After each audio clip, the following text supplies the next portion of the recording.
Greetings from Singapore. Good morning to our European enterprise clients. I'm Xian from Singapore FOZL Group Marketing Department. First, I would like to welcome all of you to join our companies based in Singapore and Europe with Global Perspective online webinar. Before the webinar begins, please allow me to briefly share with you about Singapore FOZL Group. Singapore FOZL Group was established in January 2011. It is a corporate advisory firm licensed by Singapore Accounting and Corporate Regulatory Authority, ACRA. FOZL Group headquarters is located at the heart of Singapore Central Business District in Raffles Place, Singapore. FOZL assists local and overseas clients to register Singapore companies and providing accounting, annual filing, tax filing, audit, trademark registration, corporate advisory, private client consultancy, and service office services. FOZL is a service provider on the Economic Development Board Singapore EDB Connection Concierge. The EDB Connections Concierge is an online service that helps new business and technology companies to set up in Singapore through EDB curated network of service providers. It is our honor to have Mr. Bernd, who runs several businesses in Germany and Singapore. Dr. Rolf, attorney at law and holder of several tax law licenses worldwide.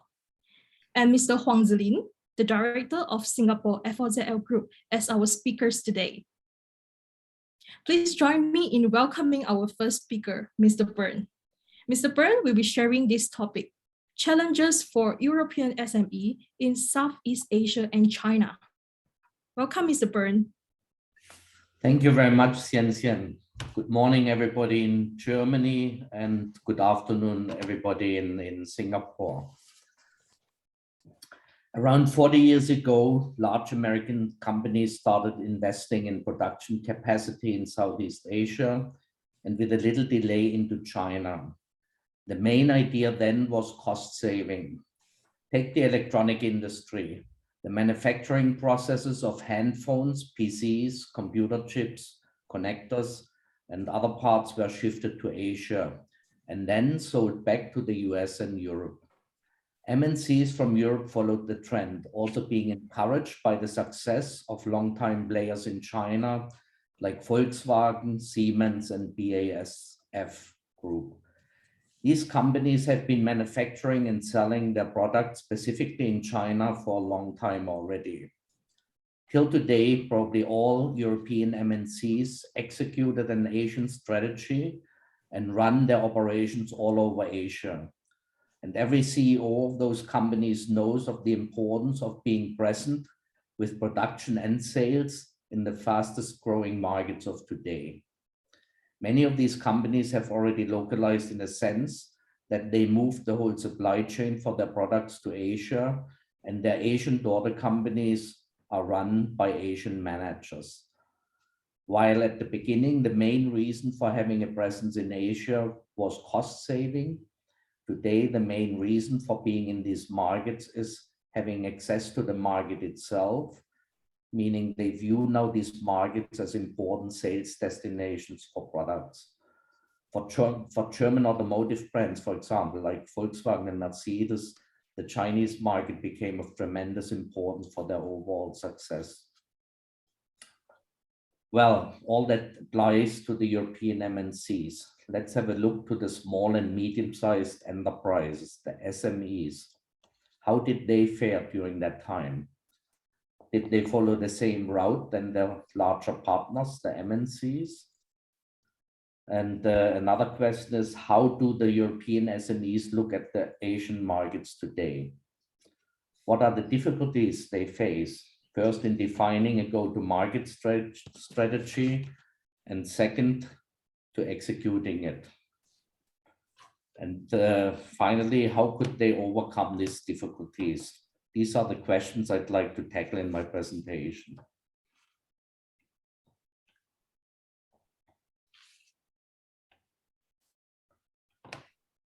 What is an SME? I'd like to propose a definition of an SME as a company with maximum 5,000 employees and let's say less than 1 billion euro turnover a year. Many of these SMEs are located in Europe. Many of these SMEs are located in Germany, Austria, and Switzerland. That means German-speaking Europe. Many of them are, of course, much smaller than 5,000 employees and 1 billion turnover. We have thousands of SMEs in Germany in the size of maybe 500 people, 600, 700, 800 people. How did they go to Asia? How do they move to Asia? At the beginning, in the 70s, 80s, very few SMEs were found in Asia. Mostly those you found, which I met personally actually, have been driven by the entrepreneur himself or by the top management. That means owners, business owners went to Singapore or Shanghai and set up a company there. However, this was a tiny number. If you look to the situation today, the SMEs already in Asia, they are there not because they have developed a strategy, a go-to-market strategy. Most of them are there because their customers more or less force them to follow them to the Asian market. That applies, for example, for the company I went to Asia for Wielandwerk AG. Wielandwerk AG is a non-ferrous metals manufacturer who set up a small office in 1991, and they did so also because the biggest customer of theirs basically asked them to come to Asia and to support them with the pre-materials in Asia, first in Singapore and later in China as well. Today, the vast majority of European SMEs are actually not present in Asia at all. And the question here is, of course, why do these companies ignore the Asian markets? And what I found out in many talks with them is that many of them are simply contented with their European markets, their well-known markets in Europe and in America. And they don't see any reason for an adventure let's say in China. Another reason is the lack of personal knowledge in the senior management about the Asian markets. And very often knowledge is replaced by prejudice. I had a couple of clients where I thought that their products are very suitable for the Chinese market, for example. And when I hinted to them or asked them, why don't you go to China? There are lots of opportunities there for you. Very often the answer was that they are afraid of losing technology. I think that's also some sort of prejudice in Europe today, that going to China means you have a high risk that you lose your technology. Okay, and those SMEs who actually are willing to go or find it interesting to explore the Asian markets, they have other issues, other problems which might stop them to go. And the biggest reason probably is that those small companies, they don't have at all any Asian expertise in the top and the middle management. Therefore, they have no expertise to develop a strategy for the Asian markets or to execute the strategy. On top of that, in such smaller companies, owners and top management of the company are very busy with the daily business, basically. That's something I often hear as well, that they say, sorry, I have no time, I'm busy with my daily stuff. That's an interesting picture here. That shows actually my dilemma. When I came back from Asia about 6 years ago to Germany, very often friends ask me, so Bernd, how is it? What do you like more, the German food or the Asian food? And with Asian food, they meant the food of those countries you see here all in red. Yeah, you see China, you see India, Australia, ASEAN countries. That means you see an entity with 3 billion people. And of course, for me to answer this question then is very difficult, and I have to explain them that Asia is very diverse. And the same experience I have with business people. Business people, very often those small companies, management, ask me, so Mr. Dautel, how do we do an Asian strategy? And the first thing I have to say or to explain to them is that Asia is diverse. And then I show a picture like that and try to suggest to them that you should not look to Asia as a market. Asia has at least 4 markets equal to the European market and the North American market. That might sound strange for you Singapore guys, and of course you all know that. But in Europe, this perspective is really that they say Asia and compared with even with Germany, which is a tiny place in comparison. So my proposal to them is that I say, look, if you talk about Asian strategy, you have to be clear what Asia you mean. Do we talk about China, a market or a country with a population twice of the population of Europe and the US? Or do we talk about India, equally big as China, or ASEAN with a population as big as the European population? Or Japan and Korea, which is an entity which are normally clustered together as one market.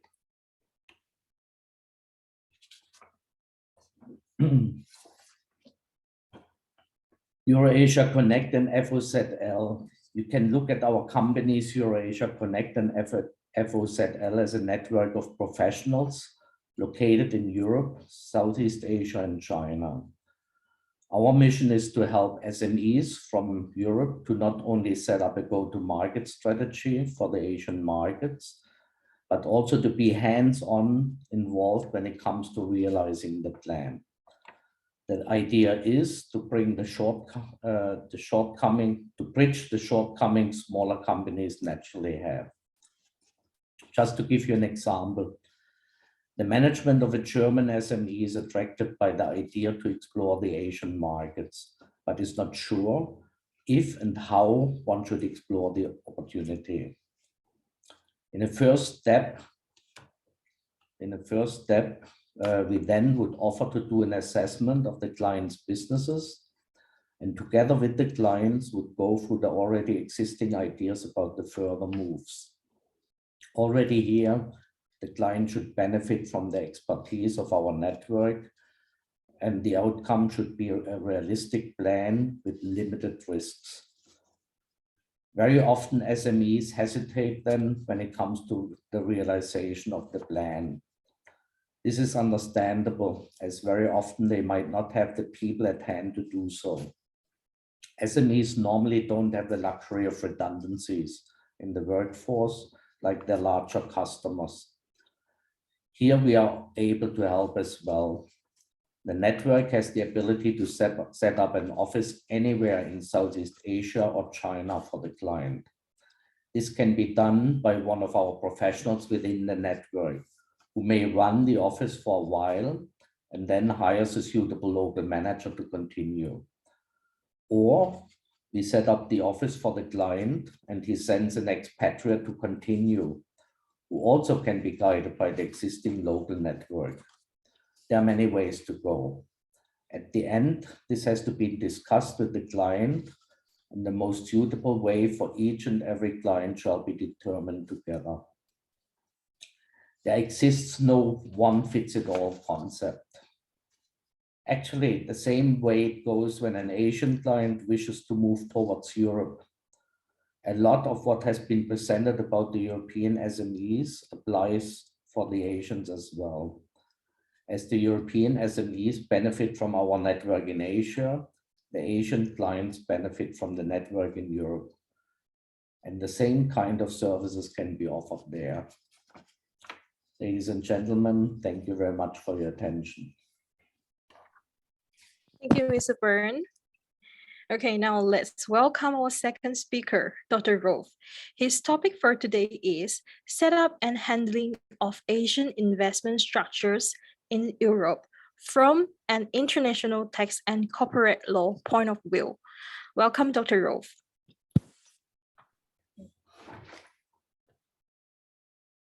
Dr. Rolf, you need to unmute yourself first. Okay, here we go. A very warm welcome from the Black Forest in Germany. I will present in the next minutes. If you can see it, can you see it? Yeah. Yes, we can. Okay. Some ideas how to invest in Europe from an Asian perspective. You have two ways to Europe. One is direct. You don't have anything in Europe. You just ship it to your customers. Who you gained on some platforms or who you know already. That's the easiest way. You just go straight to the customer. If you want to do intensive business in Germany or in Europe, you need some establishment. And we are talking about why to go to Europe and where to establish your company, your subsidiary in Europe in the next minutes. Europe is a huge market where you can do a lot of business. It's the biggest joint and common market in the world. It's 300 million customers where the products can go free, the money can go free, and the people can go free from one country to the other. So in all the cases, as an international tax lawyer, I always remind my clients that the business case is first and foremost, and taxes come later. Trust me, we can deal with the taxes in any way, but you have to be sure that your business case is strong enough to make it in Europe. And so you have to do some market analysis and finding out if your product is needed or your value add-on is needed in Europe. Once you are sure that your business case is strong enough, you search for a location where you have a lot of legal certainty, a great infrastructure, and for me, as an international corporate and tax lawyer, the most important is the HR market. The personnel has to be fit, the talents have to be there. You need the brains, because you can only survive in Europe if you have some intelligent products. You produce not in Europe. You don't produce only intelligent products in Europe, or you offer intelligent services in Europe. The productions are made somewhere else, but not in Europe. So you need people who actually are talents, are well educated, and these three components are listed here under number 2 are so important because there is a huge trend in international tax law powered by the OECD that only substance counts for all matters, especially for tax matters later, because if you don't have substance, your company won't be recognized, and that puts you in deep, deep trouble. So try to make it a win-win situation, create substance by finding a location that gives you the infrastructure, meaning office supply, good technology, legal certainty, where you can rely on getting your right heard, and especially the talents. That closes your possibilities pretty much, because I have to say, unfortunately, the Eastern European market won't be fit for your ideas. In many cases, you might have heard that Poland and Hungary have huge problems with democracy right now. Good talented people flee to other European countries. So except for Estonia, I cannot recommend any Eastern European country for the setup of an establishment right now at that point. They might be kicked out of the European Union if they follow their path as they do right now. We want a democracy, we want a good place to work in Europe, and these two countries have leaders that don't follow up with that. At last, the taxes will be important because you don't want to pay withholding tax more than necessary. You want to make sure that when repatriating the funds from Europe, you don't want to pay too many taxes. But one of the gists I can give you right now is anywhere in Europe is a good place tax-wise, because even your place is not a tax paradise. It's enough that the tax paradise is right next to you in the neighborhood, because then you can, due to the European Union regulations, easily plan with this tax paradise in the neighborhood. Germany is a semi tax paradise, not a huge tax paradise, but we have many tax paradises in the neighborhood. So it's not a disadvantage to invest in Germany, because you can use your neighborhood to help you out with the benefits in international tax law. That's a very important gist. So that focus on your business case, the rest we do later. Again, you can free flow your capital in the European Union. Obviously, there are some money laundering regulations that are getting more and more tough. I heard Luxembourg, that used to be the easiest way to store money, has now the hardest regulations on money laundering. So after you pass this check regarding money laundering, the bank is mainly doing that, then you are free to move your money around Europe, which is a great thing. The money laundering won't be easier anywhere else, maybe in Panama, but after Panama Papers, I even doubt this. So you always have these checks, but be aware that the Netherlands, Luxembourg, Germany, money laundering issues might come up when you invest in Europe. And that's the only threshold you really have to pass, except for your own business case.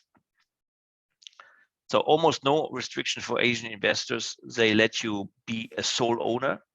In India, in China, you cannot be, in many cases, a sole owner as a foreign investor. You always have to have a joint venture partner, a local joint venture partner. This is not the case here. You can be a sole 100% owner of a European company. The legal form. Sorry, Yeah, Dr. Rolf, the PowerPoint is not moving.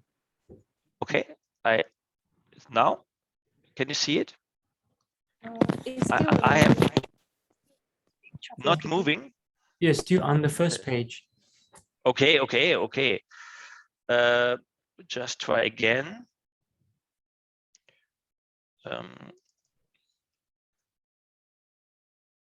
Yeah, okay. now I'm working. Yes. Okay, I go through it really quick. Do you see? You never saw this one? No. No. Okay. Business case first, legal certainty, infrastructure, HR market, and then the taxes. These are three components you need to consider when you come to Europe. Almost no restrictions for you Asian investors. Once you pass your money laundering threshold, you are free. Legal framework, we have almost everywhere in Europe a great legal framework. Some are a little slower. In Italy, it takes almost a lifetime to get a case from the first to the final instance. We call it in international civil procedure laws, the Italian torpedo. If you have a chance to delay a process the most amount of time, you try to file some suit in Italy, and everything is stopped somewhere else if you have some connection there, nexus. But the Italian torpedo. England, unfortunately, not anymore in the European Union. Fast system. Germany, fast system. France, semi-fast system. You might want to consider that if you want to invest in Europe. Germany has a very not absolutely fast. No system is really fast in the world when you have 2 or 3 instances, but you get your right if you have sound arguments. So we had this thing here.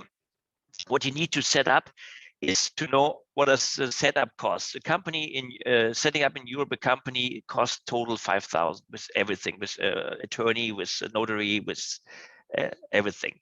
Maintenance, depending on the size of the company, around 2, 5, 10,000 a year. So very, very not high cost. Yeah, and in the 10,000, I would even put audit costs inside. So the whole thing, maintenance, 2 to 10,000 a year, depending on the size.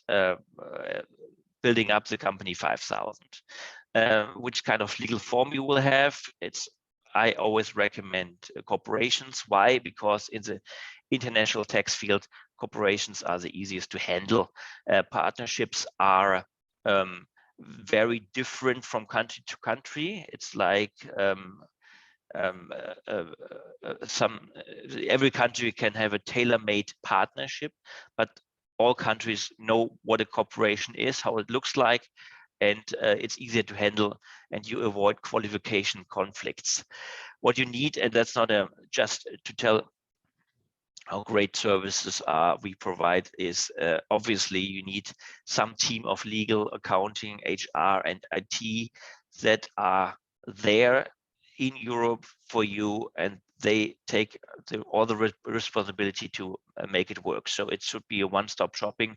Some guy like Bernd or me that handling it, and if there's a problem, we have to be responsible for that. So don't try it yourself, it's too difficult.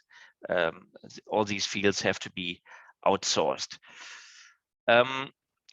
As I said, setting up substance, don't try it with a mailbox company. It will hurt and it will be going bad, because either you come with substance or please don't come, because when I tax plan, I don't take clients without substance. It's too much trouble, and it goes up to tax evasion when you try to deal with letterbox companies. Nobody has fun. Nobody has fun. Either we do a real business case with substance, or we don't do it. Logistics. You need to find out how your products, how your system is coming to Europe and back to Asia. That is built in the professional package. So, but you need to know: do I need a big airport like Frankfurt, Paris, or London, or can I be in the countryside? Where are your clients? Do you have already clients? Where do you want to have clients? That's also important to establish. So that's key, obviously a key method to find the best location. For instance, Tesla was building a gigafactory, or is building a gigafactory next to Berlin.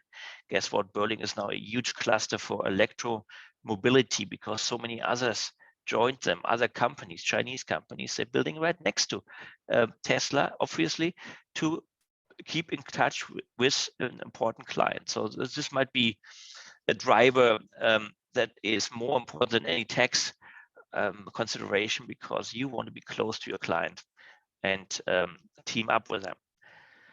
Protection from regulatory changes. You need to know if your business model is still alive in 5 years. I have a client who is in the plastic industry. We told him, please change your industry. You might not be there in 5 years. Plastic is a no-go in Europe. Everybody is more economically eco-friendly, and plastic will be hard to sell. Everything will be hard to sell that is built on oil. So you might need to know if your business model will survive European Union regulations in the future. Double taxation agreements. We have more than several hundreds. Germany has 90 double taxation agreements. One with Singapore. The Singapore one is brilliant. Even our finance minister came to Singapore to have some celebration for the new double taxation agreement. So there's a lot of legal security and tax security due to this new double taxation agreement that prevents you from paying too many taxes. So there's this network of double taxation agreement is amazing. European Union offers you freedom of movement, establishment, and movement of the employees too. That's important. So you get good qualified Eastern European employees. Unfortunately, they don't stay in Eastern Europe because they want to have a better life and move to Western Europe. But that's your source of intelligent talents that you might use. There is a EU parent subsidiary directive that makes sure that you don't have to pay any withholding tax and any tax on the disposal of shares within the European Union. There is an EU merger directive. You can merge companies across Europe. And with Europe, I mean only European Union. So I don't mean Switzerland and UK. So that's a big downfall, because you cannot plan with these companies when I talk about merger or restructuring, because you can restructure your companies within the European Union fairly easily. And so it's like one big market. We have an EU royalties and interest directive. So the same tax-free arrangements can be made for paying interest or for paying royalties. Then we have several hundred double taxation agreements, Germany 93 alone throughout the world, and some very important ones. And we can have a relocation of your company between one country and the other without killing the company. In the old times, you kill a company or try to move a Singaporean company to China. I don't think that works. So you have to liquidate the company first and then reestablish in China. In Europe, you can move your company from one EU country to the other, and then you don't have to tax the hidden reserves. I wrote 2 books on international holding companies and locations, and the gist is there are only 2 serious ones, not in Europe, outside of Europe. So Singapore and Hong Kong. I think Singapore is the best holding hub in Asia, and you don't talk about Dubai. I don't think Dubai is stable enough to be a serious competitor to these 2.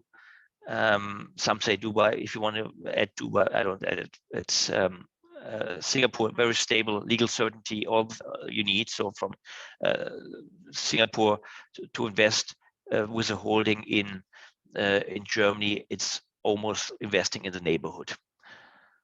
Hong Kong, the other one, and I spent a lot of time figure that out. Don't forget, you don't find anybody in Africa, any location in South America, too dangerous, too uncertain. Middle America, Central America, forget it. Caribbean, every German tax officer will get a red hat, and then he puts a red flag on your account if you try to plan with Cayman Islands or Bahamas. So you can plan with UK and Switzerland with the obstacle that it's not European Union compliant anymore, and Switzerland was never. But in the European Union, you have Germany, Netherlands, Luxembourg, Cyprus, Malta, Estonia, and Ireland. Yeah, these are the big players for setting up holding companies, or and that means also substantive companies in Europe. Estonia is the new high flyer. It's definitely interesting if you want to invest in the Russian market or Eastern European market. Some of my clients moved to Cyprus, Malta. If you like it, there are 2 islands, and you have to live there and you have to make your business there. It's if you can do this as a service, it's great. For Asian companies, I don't think that Cyprus and Malta are the right locations. So pick one of the rest. You have to make sure you have the people there. Cyprus, by the way, is the huge hub for Russian money. The biggest investor in Cyprus is Russia, because all the oligarchs are having their holding companies over there, and then they invest somewhere else. Abramovich, the owner of Chelsea London, has a Cyprus citizenship. He lives there after he got kicked out of London. And so a lot of Russian money flows through Cyprus. For what I think is a good location for Singapore or Asian companies, it's not recommended to be in Cyprus, or not, at least not alone. Yeah, that was my little keynote speech. So please consider your business case, and where your customers and talents are. The rest can be done by professionals without you even recognizing it in the day-to-day business. Thank you very much for your. Thank you, Dr. Rolf. Okay, thank you, Dr. Rolf, for your sharing. Now let's welcome our last speaker for today, Mr. Huang Ziling. So Mr. Huang topics for today is why enterprises choose Singapore and how to start a company in Singapore. Welcome, Mr. Huang. Well, thank you, Mr. Bernd and Dr. Rolf. Your informative presentation has made my presentation much easier because a lot of background information has been conveyed. So today's topic, we're going to talk about doing business in Singapore. And this is my background. I've been in Singapore for the past 19 years. So actually it's quite long. And I did my bachelor's and my MBA in Singapore. So I've been running the business for about more than 10 years. So when we talk about Singapore, then the first thing we want to know about is about Singapore business environment. I think this is the same concept whenever you go to a new market or somewhere you are not familiar. To understand the background is always the first key thing that you need to do. And second, I'm going to talk about is setting up a company in Singapore. This is the legal process that you need to do. And after that is one of the most part of your business that you have to open your company's bank account. Otherwise, your business may not be able to start. So when we talk about Singapore and Germany, when we talk about statistics, then we understand that Germany is Singapore's largest EU trading partner. And Singapore is one of the largest partners in ASEAN with Germany. So this interconnection has been ongoing for many, many years. And in Singapore, we do see a lot of large German MNCs already set up in Singapore. But we are still expecting to see more and more German SMEs that enter into Asia market. I think this is a huge potential market for the world. And second, when we talk about Singapore business environment, there are certain details that we want to mention is that about Singapore's GDP. This is the statistics that we took from Singapore Statistics Board. It is for the year 2020, because 2021 still haven't come to the end yet. So in last year, we still see that Singapore manufacturing sector consists about 21.5% of the GDP. That is a huge amount for a developed country. I think this is also very similar to Germany. And manufacturing is one of the anchor points for the GDP because it actually stimulates the entire economy by pumping in a lot of energies to the market, especially during the economic downturn, because manufacturers, they still have to continue, right? And all the people, they need to eat and they need to continue their work. So manufacturing is one of the key anchor points. And second part is the wholesale, which is about 17%. This also explains why Singapore and Europe have such an in-depth trading relationship. And other than that is the finance and other services industry and professional services. So all these are supportive for international trade, innovation, and manufacturing. So the GDP is also one of the attracting points for the global investors because the stable economy always have a stable GDP component. And next is that Singapore, according to Singapore's blueprint in the next 10, 20 years, and Singapore is actually trying to embrace Industrial 4.0. So far as we know, right, the Industrial 4.0 has been widely accepted in Europe and especially in Germany. And many of the companies, they are doing the flexible manufacturing. So even though it's a production line, but every product is tailored to all the individual buyers one by one. So Singapore is also doing the same thing. And second part is that Singapore is also a high-tech export hub. If we look at the statistics, right, if the 10% of the world's integrated circuits are actually manufactured and assembled in Singapore. And Singapore is also the fourth largest global export for high-tech goods and products.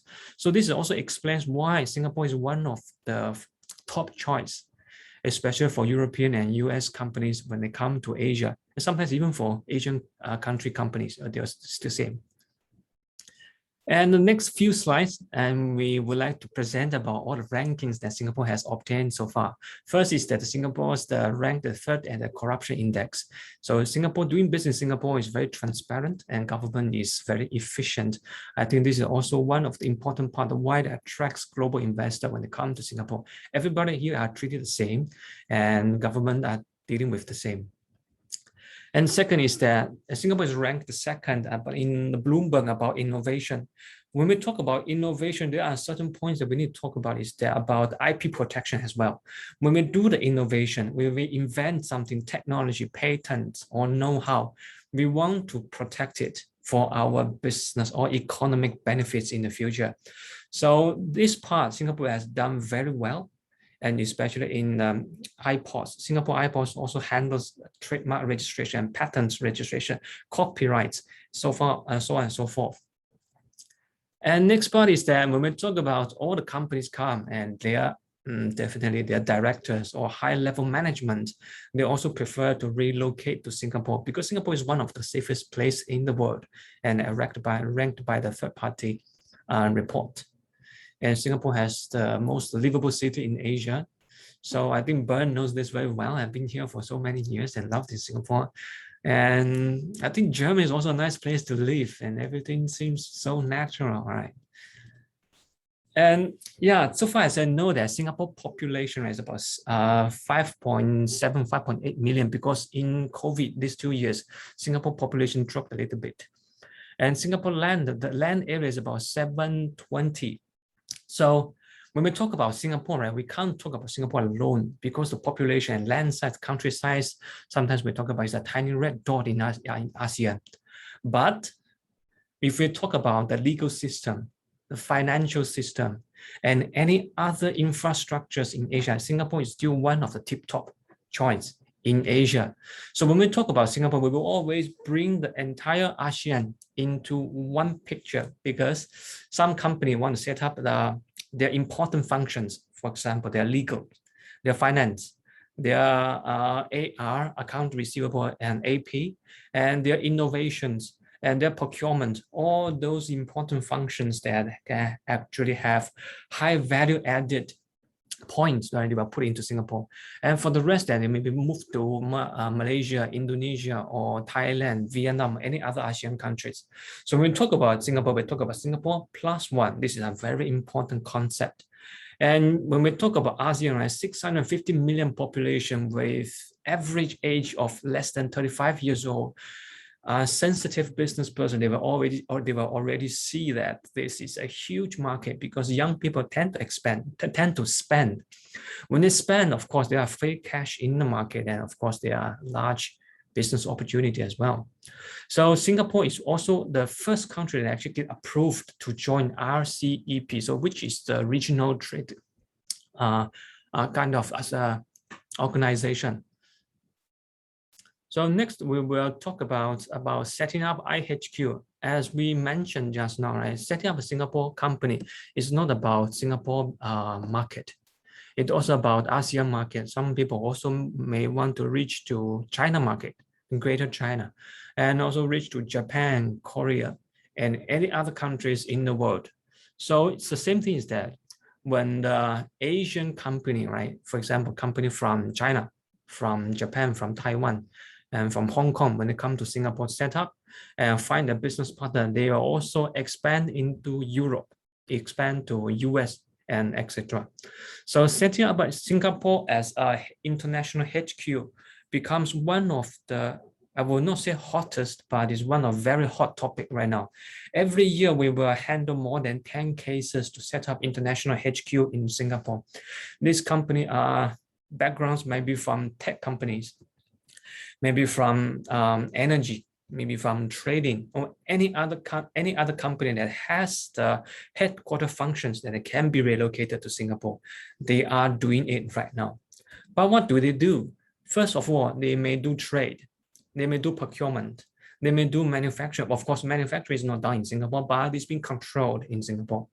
And they may do investment, technology, R&D, collaborations, and patents registrations, and intellectual property management, protection, all the business that you can think about, they have a place in Singapore. And furthermore, we have talked about so much exciting points and when people come to Singapore set up, and of course, we want to understand how easy that we can set up a Singapore office, a company, private limited company, or a Singapore branch office. So setting up a Singapore company is pretty much easy because Singapore government allow foreigners, foreign organizations, and foreign individuals to 100% own Singapore subsidiary. So which means that Singapore company can be 100% owned by foreign entities or individuals. But there's only one specific requirement is that Singapore company's board of directors, one of them, they must be Singapore local residents which is to say that Singapore citizens, Singapore permanent residents, or any of the person who holds employment pass in the Singapore company. So Singapore exercise single-tier board structure, which is quite different from Germany. So Germany exercise two-tier boards. Singapore is single-tier board structure. And any of the person that is minimum age of 18, they are allowed to become a director of the company. And there is no maximum age of directorship. As long as this person is conscious, can make decisions on his own independently. And of course, what are documents needed? For natural person, individuals who wants to be a director or shareholder, Singapore government will require their foreign passport, ID, proof of residential address, and nowadays the banks are asking for their resume about the past experience of running a business. And for foreign entities who wants to be a Singapore company's shareholder, then we require their certificate of registration and their constitutions. For some of the Commonwealth country, the company that also requires the certificate of incumbency. And of course, the proof of address of the company and the corporate structure. Why does the government want us to provide the corporate share structure? It is because that Singapore has been exercised this for the past few years, that they want us to register all the registerable controller. It's a bit difficult to pronounce. Register of registerable controllers. So which means is that the person who actually controls Singapore company, either directly or indirectly, exercise the controlling power. And second person we need to register is that the beneficial owners is basically who actually benefits if the company makes money in Singapore market. But this one plus point is that Singapore exercise one-tier tax system, which means that if the company pays the corporate income tax, when the company wants to issue dividends to all the shareholders, and Singapore does not tax on the dividend. But this could be a bit different if the shareholder is from an overseas country whose tax rate is much higher in Singapore. They may need to pay the tax difference that in their own country, but in Singapore is only one single tier tax system. And yeah, this page is about the register of registerable controller. In definition, is the person who directly or indirectly holds 25% of Singapore entity.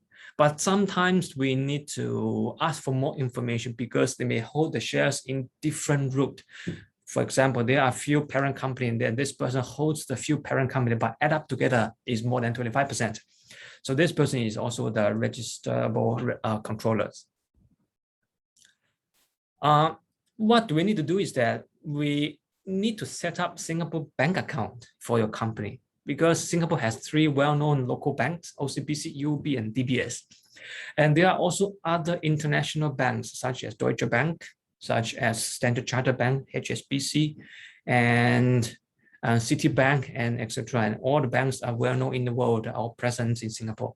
So companies have their own choice to open their Singapore bank account, either one or a few. I think this is very different from some of the countries that in some country, one company can only register one main operating account. But in Singapore, company has their free choice to open any bank account they want for any legitimate purposes. So last but not least, we actually partner with Singapore EDB, Economic Development Board, that we come up with 3 brochures. Although now is in Mandarin, but in future we can translate into English, is that the brochures actually introduce about how to set up business in Singapore. What are the key points that the business owner should keep in mind when they come to Singapore? First of all, about setting up and the concept of company directorship and the process of setting up and tax requirements. And second is about the HR talent. How are you going to hire the talent? How are you going to handle your HR in Singapore?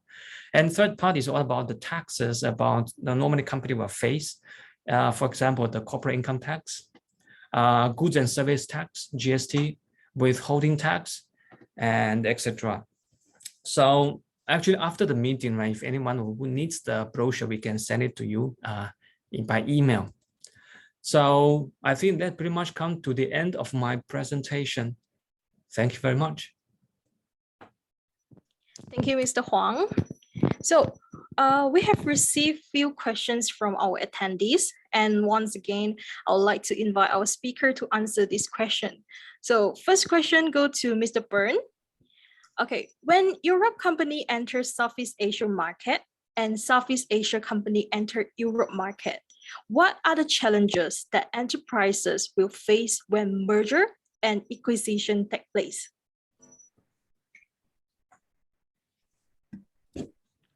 Now we got it. In Germany, you must understand SMEs in Germany are mostly located in rural areas.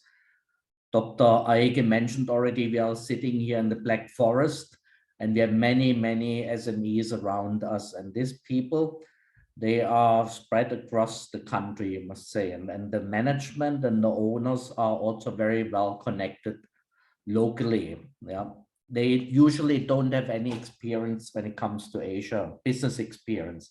They might have been in Singapore or in Thailand for holiday, but that's it basically. And even some of them have difficulties with the language, with the English language. So I would say this is the biggest problem for them. That means for them, Asia as a whole is very exotic, no knowledge, lots of prejudice, of course, and that increases the risk if they are going then.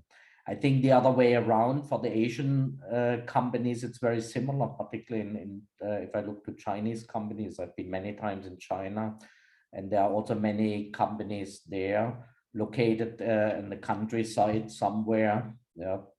The management also very localized. They often don't speak English, for example, or not to speak about German. So they have the same problem the other way around. Yeah? For them, Europe is very exotic. And probably they also have some prejudice about the Europeans. And again, prejudice is the biggest risk, I think. And that has to be replaced by knowledge. That's in a nutshell, I think, the biggest issues, biggest problems they face. Okay, thank you, Mr. Bernd, for your answer. So second question, I would like to invite Dr. Rolf to answer this question. So the question is, as a Southeast Asia company planning to enter Europe, what do you think we need to pay special attention in terms of registering a local company or investment? Well, the most attention you should bring to your market environment and your business case. Otherwise, every service is in vain. But when you're sure you want to do that, then the intention is that we pass the banking regulations, meaning can we transfer the money to Europe through the money laundering regulations, but that's something that is feasible. We do that routinely, and then setting up your hub as you have it in Singapore with you, setting up in Europe with us, and the rest is business dealing. And you don't have to worry about any further services. Okay, thank you, Dr. Rolf. So last questions, would like to invite Mr. Huang Zilin to answer this question. So question is, we plan to set up a regional headquarters in Singapore. How long is the whole process of setting up a regional headquarters? Well, that is a frequently asked questions. As Dr. Rolf mentioned, that when you go to Europe or come to Asia, you must have a strong business case and business substance. So with the strong business case and substance, then we are able to help you to actually plan out what are going to do in Singapore and in Asia or other countries. So normally the planning process may take about 1 to 2 months. And for the international HQ application process, normally take about 3 months to 4 months to get your final approval. But it's the same, it also depends on how strong a business case is. And another part is the setting up of a Singapore company. Singapore company can be set up if there's no any other further approval. For example, your company name does not include a country's name, and your company name does not have the word called group or any other sensitive words. it normally will be approved instantly. So after that, we will be able to incorporate the company on the spot.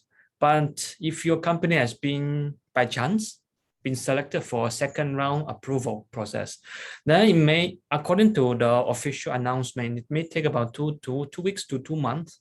But according to our experience, it can be faster if we actually have a strong business case. So the entire process may take a company 3 months to 6 months or 4 months to 6 months to complete in order to obtain the international HQ approval. But this is the good part, is that when the company is approved for the IHQ scheme or IHQ program, the company will be able to enjoy the partial tax exemptions immediately, which means that you set up your company today, and if your IHQ is being approved in 1 or 2 months' time, you are going to enjoy the tax exemption right away, even though you still haven't got your staff in Singapore, even though you still haven't started your real business in Singapore. So that is a very attractive part. The tax rate actually can be reduced from 17% to 10%. That is for the current policies. Thank you, Mr. Huang, for your answer. So a big thanks to our 3 speakers today for your sharing. But So there is audience is asking a question to Dr. Rolf to actually provide the book name that you mentioned just now. Dr. Yep. Rolf, It's tax planning with Joyce holding is- companies. yeah, Joyce is asking, can you share the titles of the books that you mentioned? Yeah, one is in English, one is in German. I give you the English. It's tax planning with holding companies. You see it on Amazon. It's this big, 500 pages. And I got Singapore covered, and all the others that I didn't mention, I covered too. But it's tax planning with holding companies. It's Kluwer Law. It's a Dutch publisher. So the ideas didn't change. It's a couple of years old, but the truth is still there are only 2 spots in Asia where I would set up holding companies, and most preferably in Singapore. Oh, thank you. Okay, thank you, Dr. Rolf. So that's all for our webinar today. Once again, thank you everyone for joining our webinar today. We hope you enjoyed the presentation. So we have created a very simple survey with 3 questions. Let me launch it now. Okay. So as you can see on your screen, yeah, please help me answer the survey. So once again, thank you for attending this webinar. We hope to see you guys soon. Bye-bye. Bye.